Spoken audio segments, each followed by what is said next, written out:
on Anchor, Breaker, Spotify, Radio Public and Pocket Cast. This is Under Review from V Studios. Yes, indeed it is. Welcome, listener, to Under Review, Series 1, Episode 2. Today, we're talking about face masks. We'll conclude the discussion that we started last week. And then after that, we're going to discuss the NHS contact tracing app. First of all, let's move to Isaac. He's going to introduce our first subject today.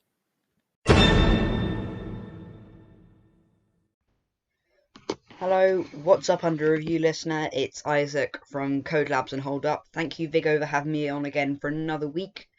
So today, as you'll probably know, we're talking about should face masks be mandatory everywhere. Obviously, this is a highly contested debate because there's a lot of fake rumours and news and things going around about it. So it's kind of hard to tell what's the truth and what's a bit vague. In my opinion, we should all try to stay safe, but I just don't know whether putting on a mask is the best way to do that. Personally, I don't particularly like wearing masks. I do actually have one. Put it right here. I still can't work out how to put it on, but hey ho. You can get some quite nice designs of them, but also it has provided a lot of opportunity for small business owners, especially those in embroidery, who've had to close down. For example, this one that I got is made by a family friend who lives down in Cornwall. She owns a textile company, and they're actually quite famous across Cornwall. But so it is providing a lot of opportunities in terms of monetization for small business owners. So looking at it from a business perspective, considering I do spend a lot of my time working with my business colleagues, it is a good move to keep the economy stable. But in terms of wearing a face mask, I don't really know if that's enough to convince me to wear one. Thanks again for having me on, Vigo. Please listen to Code Labs and Hold Up, which is coming soon on Spotify soon, and also on Anchor.fm. So Anchor.fm/hold-up-by-elixir. Okay, thanks again for having me on, and goodbye. Back to me then. Thank you for that, Isaac. So, key points in there. It is good for the clothing and fabrics, embroidery, textiles industry, etc., etc. They have been struggling throughout lockdown as a result of them being forced to close by the lockdown. So it's good that they are making face masks now, which is a good way to make money. So keep the economy stable and get it bouncing back. They are easy to make and come in a variety of colours, can even look beautiful. And even if people do not like wearing them, do not know how to put them on, etc., they need to be put on now, and they are mandatory on public transport. There are lots of fake rumours about face masks, some of them true, and different opinions on this matter. Lots can't be proved to be true. We should all try to stay safe, and now that they have been made mandatory in public transport, we are being forced to stay safe. If we can't stay 2 metres or 1 metre apart on public transport, we have to do something to add to the reduced distance, because otherwise we won't be safe enough. Thank you for that, Isaac. We are shortly going to move on to our second subject. I've got a lot prepared for the NHS contact tracing app. Please send in your opinions on this matter. We won't feature them on next week's show, but we'd love to hear them anyhow. You can send them to us by a means that I'll tell you at the end of the show. Okay, let's move on to our second subject. About 2 months ago, the NHSX contact tracing app was piloted on the Isle of Wight. The NHS contact tracing app was designed to be part of the track and trace system, which is now completely underway in the United Kingdom and is helping to track down lots of potential coronavirus cases and self-isolate them for 2 weeks. Now, the NHS were looking to do this via digital means, through an app which could be downloaded from the Play Store or the App Store. Now, it wasn't too successful on the iOS operating system. That's the operating system for iPhones. So, should Apple allow for an NHS contact tracing app to work more effectively on their operating system? This is what we're going to talk about this week. So, Google and Apple announced their own API in April 2020, which could be integrated into country-specific apps made by their own government. So this app wouldn't be completely made by Google and Apple, but they would play a key role and allow it to work on their operating system properly.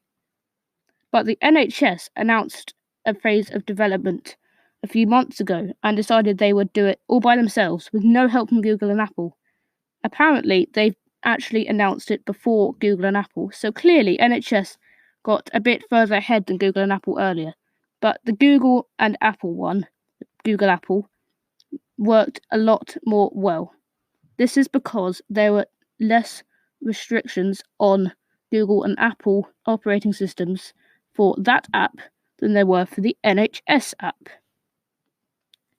Okay, when the NHSX app was piloted on the Isle of Wight, it was trialled for a few weeks' time, but it wasn't available in the rest of the United Kingdom because it was exclusive to the island. It worked well on Android. It picked up about 95% of cases. But on the iOS system, it picked up an appalling amount.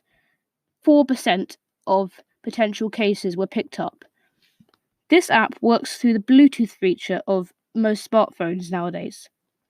Now, some people say that this app could only work on the latest releases of Android phones. I'm not totally sure about that, but if that was true, then the minority of people would be able to get the NHSX app, which would be quite appalling. So let's go into the technical details. On iOS, they have stricter rules than those on the Android system. And as a result of these rules, the NHSX app was pushed into the background, and it couldn't detect as many devices. So I said 4%. The Android app was 75%, which as you can see is appalling. The NHSX app was designed to have better features than the one made by Apple and Google. England's app could pick up how far you were away from someone when you got in contact with them. So, for example, you could tell if you were social distancing or not, and if you are likely to transfer the virus. The NHS want an app which has these features built in, but Apple and Google do not want to do this and are happy with the features they've currently done, as are other countries who use their API for their contact tracing app. So as you can see, we're in a bit of a dilemma here. If Apple and possibly even Google loosen privacy restrictions and essentially temporarily redo some features on iOS and Android, which is quite a big step for both of the companies, the NHSX app could work more effectively, allowing more contacts of those infected with COVID-19 to be picked up. As I said, the iOS figure is 4%, which is just totally unbelievable. So, if we want track and trace to be worth the effort, we have to get this better. So, I'm going to bang out you the questions. Should Apple and Google loosen these privacy restrictions to allow for NHSX to be effective? That's the contact tracing app which NHS are creating in conjunction with the UK government. They have spent £8 million at least so far on this app, and that money could all go to waste if it's just completely scrapped. We were so enthusiastic earlier on about getting this app. It was apparently going to be a groundbreaking, world-beating app which could pick up so many coronavirus cases and be a really help with the track and trace scheme, which is helped by lots of volunteers across the country. But they can't do it alone. As we move into this digital world, we have to have some means of digital means because it's out there. We have to use it. So the Google and Apple framework, as I said, it couldn't pick up location because they hadn't programmed it to do that. And it would actually not follow some of the privacy rules on iOS and Android. So obviously they wouldn't want to break their own rules. But as I said, should Apple and Google loosen these privacy rules to allow for the NHSX app to be effective, or is it not Google and Apple and Google's fault? The second question is, should we integrate Apple and Google's API, that's their framework which they're using for apps across the world, which have been perfectly fine with their API? Or if so, to what extent should we follow their ideas? Now, if you'd like to submit your opinions, I'm sure you would, because this is quite a controversial matter. No one really has an opinion on this because a lot of people just aren't the techie people who are as good as the Google and Apple are developing this. Google and Apple are quite annoyed with the UK government for not using their app and begging for mercy because they would like to make it work. Or should the UK government take action? Because the UK government have probably more power than Apple and Google to do this kind of thing in theory. So should they take action? Or is it not their responsibility? Is it the responsibility of the US government, which is the nation where they are based?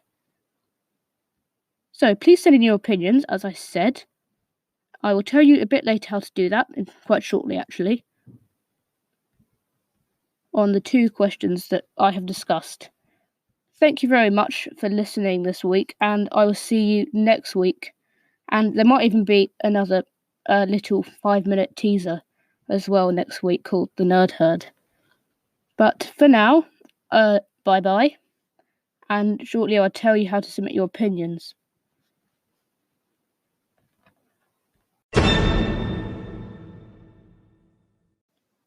Okay, please submit your opinions on the matters that we've discussed in the episode.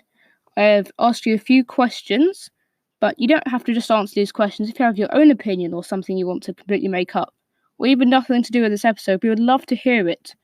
We could even feature, not really the first subject because we already discussed that for 2 weeks, but we will definitely listen to it and perhaps mention you next week. Not for a full 10 minutes, perhaps, but we would definitely listen to your opinion. Now, there's 2 ways to do this. If you would like to submit a voice, your voice will be heard on the programme. We respect your privacy, please.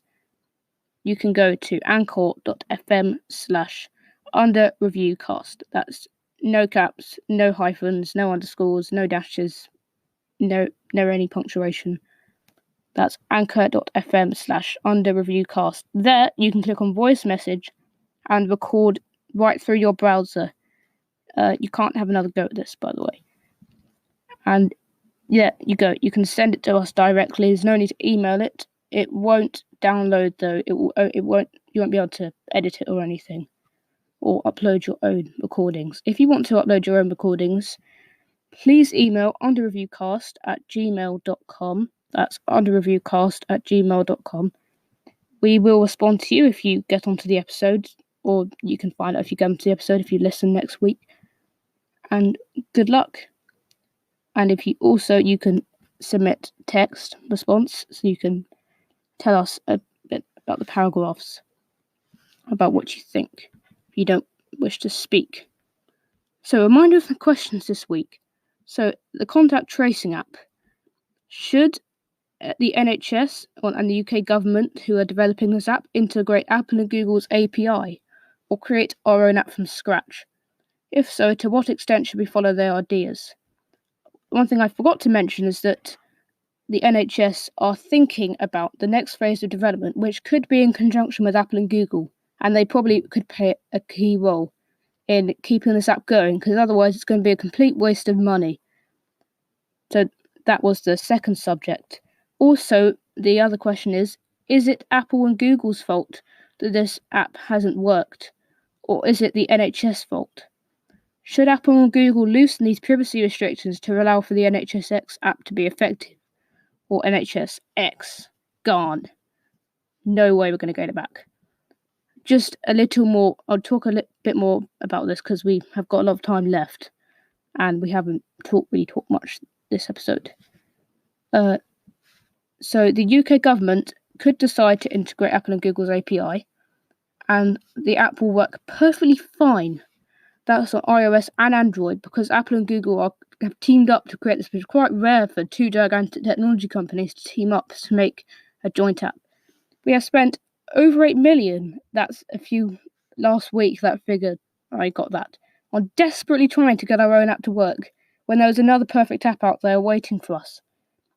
So as I said, the question was, should we integrate Apple and Google's API or create our own app from scratch? Well, when I say from scratch, I mean try and persevere on our own app, which is a very good quality of the government, but it might not be good in this trying situation where we're running out of time to get an app, because we might just end up in a situation where we've just run out of time and we don't need an app because the track and trace system is going so well. And it could even be that we spend so long just pressing on with this app that we have enough, that the pandemic's over, perhaps. Or when I say that could take ages. Also, with the face masks, you can still submit your opinions. We'd love to hear them. We're not going to ignore them if you send them. But the matter is closed on the actual programme, you can still submit your opinions. So, just a few one of the key points. So, since shops have been closed, it's a good way to get money in for face masks to the embroidery industry, textiles, and clothing and fabrics. And there are lots of fake rumours and true rumours, different views and opinions on the matter, and lots can't be proved to be true. Have you heard any random opinions on face masks? Do you have your own opinions? What's the colour of your face mask? We did talk about this last week, but we'll keep these matters going. We'd love to hear your opinions. This is a discussion programme. We could even feature next week if you have a great opinion. So anyone can send in their opinions. It's so easy to do. I'll remind you, anchor.fm/underreviewcast or underreviewcast@gmail.com. That's the email. So we discussed this last week in more detail. If you want to go back to last week and have another listen, we discussed that they are now mandatory and they're being enforced by the British Transport Police. Okay then, I think we'll finish it for today. Please listen next week and perhaps check out the Nerd Herd, which is a bit of a teaser which discusses one of the matters in more detail. I think we have a lot of detail about the NHS API or whatever it is, the app. I think I need to get up to scratch with these technological terms. Isaac? Okay. So the Nerd Herd, as I said, we talk a bit more detail. I might do it, I don't know. It's to be confirmed, but I'd love to do it because it's quite good. But until then, I'll see you next week. Please subscribe to our podcast wherever you hear your podcasts, or go to a place where you can subscribe to podcasts. Thank you for listening. I was your host, Viggo Bryant Frost, and this podcast was a V Studios production. Until next week, bye-bye.